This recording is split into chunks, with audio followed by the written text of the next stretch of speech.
Hey there everyone, I'm Richard Eisenbeis for GameZone.com and welcome to Big in Japan.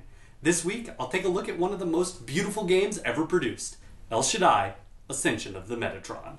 Loosely based on the Book of Enoch, El Shaddai is the story of a man tasked by God to hunt down 7 fallen angels and prevent a flood from wiping out all human life on Earth.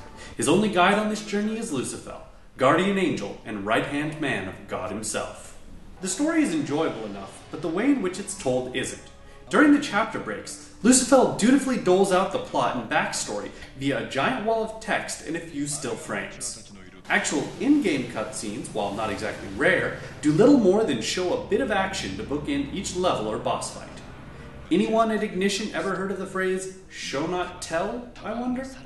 Over the course of the game, Enoch only has access to 4 weapons: his fists and feet, the sword-like arch, the powerful Veil shield gauntlets, and the projectile-firing Gale. These weapons never level up, nor does Enoch ever learn any new moves for them. Along the same lines, there are only 4 types of enemies: unarmed flyers, arch users, Veil users, and Gale users.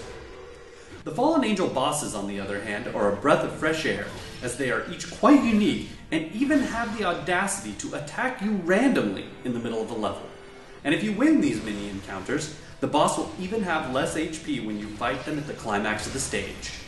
Also interrupting the normal stages are a series of side-scrolling levels. While pretty, they are populated by nothing but easily dispatchable flying enemies, pointed spikes, and scores of easy jumps that sadly do nothing more than pad out the overall game. So while El Shaddai does indeed have its faults, being ugly is not one of them. Every level is visually stunning in its presentation of the alien planes of existence Enoch visits during his quest. Each world is unique in both feel and style. It is truly unlike anything seen in gaming before. Yet, in its own way, this is a problem. The game is often beautiful to the point of being detrimental to the gameplay itself. Due to the otherworldly nature of certain levels, perspective and depth perception are hard to judge, making the platforming sections at best difficult and at worst maddeningly frustrating. It's clear that priority 1 for El Shaddai was making an astoundingly pretty game, and thus the team at Ignition Entertainment were far more concerned with the look of the game rather than how it actually plays. The result is exactly what you would expect: a subpar Devil May Cry clone with amazing visual style and stale gameplay.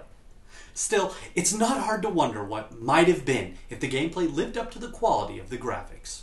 But, in the end, El Shaddai Ascension of the Metatron is a game that epitomizes the saying, beauty is only skin deep. Anyway, I'm Richard Eisenbeis for GameZone.com. Peace out.